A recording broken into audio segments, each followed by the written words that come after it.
국힘이 사실상 항복했습니다. 이럴 때 민주당은 더 강력하게 나가야 합니다. 그리고 뒤에서는 사법부가 슬슬 조이대의 반기를 드는 진짜 이유 보고드립니다. 구독, 좋아요 한방 꾹 눌러주시고 끝까지 시청 부탁드립니다. 먼저 국민의힘이 여야 모두 필요성에 공감한 통일교 특검을 패스트트랙 신속 처리 안건으로 지정해 처리하자고 제안했습니다. 국민의힘 최보윤 수석 대변인은 오늘 논평을 통해 민주당이 통일교 특검 수용 입장을 밝힌 이상 더 이상 미룰 이유도 조건을 붙일 명분도 없다며 특검법을 즉시 패스트트랙에 올려 지체 없이 처리하자고 주장했습니다. 이어 최 대변인은 통일교 특검의 핵심은 정치권의 이해관계로부터 독립된 제3자 추천 방식을 통해 공정성과 신뢰성을 확보하는 것이라며 민주당을 향해 수용을 말해놓고 시간을 끌거나 전제를 붙이면 특검의 정당성을 스스로 훼손하는 것이라고 지적했습니다. 네, 지선 뒤에 하자는 것인데 장난칩니까? 여야 합의하면 당장이라도 할 수 있는데 이러는 이유는 민주당이 신천지와 정광훈까지 같이 하자고 할까봐 그러는 것 같습니다. 절대 후퇴하지 말고 통일교 특검을 받기로 했으니 제2기 특검도 당연히 추진해야 합니다. 설령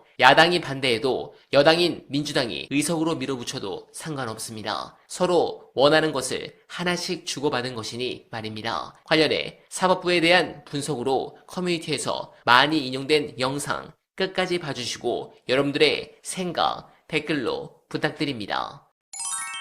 사법부 독립을 얘기하니까 그 말이 타당성이 있어서 사그라든 게 아니라 일단 재판이 진행되고 있기 때문에 그 진행되는 재판을 새로운 재판부를 만들어가지고 뺏는다고 하는 게 그렇게 부자연스러운 일이고 또 법원이 정신을 차리고 제대로 하겠다고 하니 일단 한번 지켜보자라는 거였는데 지켜본 결과 지금 그간에 이 사람들이 얼마나 이상한 행동을 했는가가 자꾸 드러나잖아요. 그러니까 예를 들면 재판부를 무작위 배당했다고 했는데 무작위 배당이 아니고 직위원 재판부로 정한 것 같다. 자기들끼리 이런 게 나왔지 않습니까? 그리고 재판을 진행하는 과정을 국민들이 이제 지금 방송으로 중계되는 거를 지켜봤는데 판사에 따라서 어쩌면 저렇게 다를까라는 생각을 하잖아요. 그 전부터 재판을 받는 사람들은 법과 원칙을 걱정해야 되는 게 아니라 판사복을 걱정해야 된다라는 얘기들을 자조적으로 했었는데 그게 현실화되고 있는 모습을 지금 보고 있는 거죠. 그리고 이대로 놔둬서는 저것들이 큰 일을 저지를지도 모르겠다라는 걱정이 상당히 지금 커지고 있는 것 같아요. 그러니까 앞서 말씀드린 한덕수 구형 문제에 대해서도 많이들 걱정을 하실 수밖에 없고 왜 그렇게 불안해졌는가. 사법 불신이 지금 굉장히 심각하고 그것이 보통의 방식으로 지금 해소될 수 없는 상황까지 와 있거든요. 자기들은 끼리끼리 그 울타리 안에서 그냥 만족하면서 사는지 모르겠으나 지금 어쨌거나 법치주의 한 축인 사법 신뢰가 완전히 무너져 있는 상황이라서 사실은 사법부가 나서서 신뢰 회복을 위해서 저희가 특별재판부를 구성해서 하겠습니다라고 해도 모자랄 판인데 저렇게 어거지를 쓰고 있는 게 이제 문제고 또 하나 이제 꼭 그 오해하지 않으셨으면 좋겠는데 이거는 일부 언론과 이제 국힘이 합작해서 퍼뜨리는 가짜 뉴스가 있어요. 특별재판부를 만들면 특별검사가 이제 검사 중에 특별검사를 시키는 게 아니잖아. 외부의 사람들을 하잖아요. 그러니까 그런 것처럼 특별한 이름이 들어가니까 특별재판부를 완전히 바깥에 있는 사람들을 재판부를 구성해가지고 본때를 보여주겠다 뭐 이런 식으로 이제 선전을 하더라고요. 근데 그게 아니고 법원에 있는 구성원 판사들 중에서 괜찮은 사람을 여러 사람이 참여하는 가운데 투명하고 공정하게 선정해서 거기다가 재판을 맡기자. 당신들 끼리끼리 짬짬이 하는 건 더 이상 못 봐주겠다. 이런 차원에서 얘기된 거라서 대통령이 지난 그 취임 100일 기자회견인가에서 명확하게 정리를 하셨잖아요. 그렇죠. 이게 왜 위헌이냐. 위헌이 아니다 그랬죠. 사법부라고 하는 거는 자기들 마음대로 재판하는 게 아니라 국민의 대표자들이 정해준 틀 안에서 국민의 대표자들이 정해준 법을 가지고 판단을 하는 데다. 그러면 그 법을 만드는 것 자체가 외부에 있는 사람을 데려다가 지금 법관 아닌 사람을 시킨다는 게 아닌데 이게 어느 대목이 위헌이냐. 이렇게 지적한 거에 대해서 조선일보조차도 찍소리 못했단 말이에요. 근데 그거를 사법부 독립을 내세워가지고 지금 한다고 하는 게 아니 그러면 그동안에 대법관 임명할 때 대법관 추천위원회 외부 인사 다 들어가거든요. 그리고 국회에서 청문회 한 다음에 표결까지 하잖아요. 그거는 왜 사법부 독립 침해라고 주장하지 않습니까? 그게 왜 그렇게 합니까? 그렇게 하는 게 대법관이 3심 최종심을 담당하는 사람이기 때문에 그만큼 어디 치우치지 않고 제대로 된 생각을 가진 사람인지 검증해서 시키자라는 거였잖아요. 뭐 그런 과정들은 다 사법부 독립과 상관이 없고 이런 중차대한 사건에서 사법부가 자초한 불신에 대해서 해결 방안을 만들자고 하는 거는 사법부 독립을 침해하는 거고 이런 아전인수식 해석이 어디 있습니까? 말이 안 되는 거죠. 선출 권력이 직접 선출 권력이 간접 선출 권력의 작동 방식이나 권한을 위임하는 거다 이 말을 한 거죠. 그거는 헌법 교과서의 그냥 기본이에요. 그거를 가지고 뭐 다른 시비를 붙을 여지가 없는 거죠. 그런데 판검사들은 그렇게 생각을 안 하잖아요.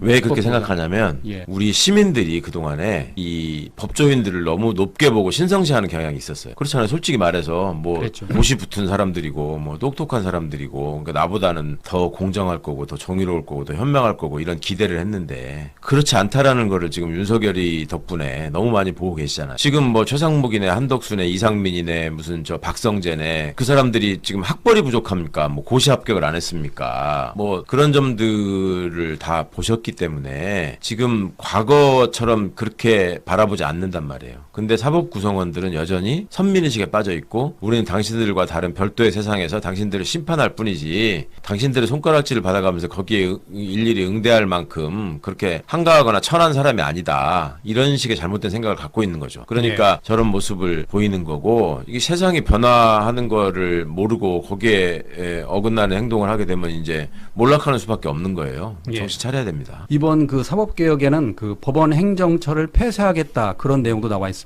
행정처라고 하는 게 저렇게 판사들이 다 주도해서 판사들이 다 좌지우지하는 거는 우리나라의 거의 특별한 제도거든요. 그러니까 세계적으로 선진국에서 이런 식으로 하는 데가 없습니다. 법원 행정처라는 거는 학교로 따지면 행정실에 행정실, 옛날에 서무실이라고 했던. 그러면 학교에서 행정실을 교사들이 다 합니까? 네, 공감합니다. 현재 대법원이 여당의 내란 전담 재판부 설치 법안에 맞서 부랴부랴 내란 재판부 예규를 만들었지만 핵심 내용이 다수 빠졌다는 지적이 제기됩니다. 3대 특검의 구속영장 청구를 줄줄이 기각했던 영장 전담 법관에 대한 내용이 없는 데다 재판 중계와 재판 기간도 예규에는 명시돼 있지 않습니다. 신뢰가 무너진 무작위 배당을 고집해 제2의 지기현 재판부가 나올 가능성을 차단할 대안도 내놓지 못했습니다. 특히 서울중앙지방법원 영장 전담 판사들은 내란 가단 혐의자 구속영장을 잇따라 기각하면서 비난을 자초한 바 있습니다. 법원의 이런 태도는 더 이상 개별 판사의 재량이나 우연으로 설명될 수 없는 지경에 이르렀습니다. 이런 상황에서 중앙지법 영장 전담 판사들에게 내란 관련 영장 심사를 계속 맡기겠다는 건 사법부가 사건의 실체적 진실을 밝히기를 꺼린다는 의혹을 받기에 충분하고 사실상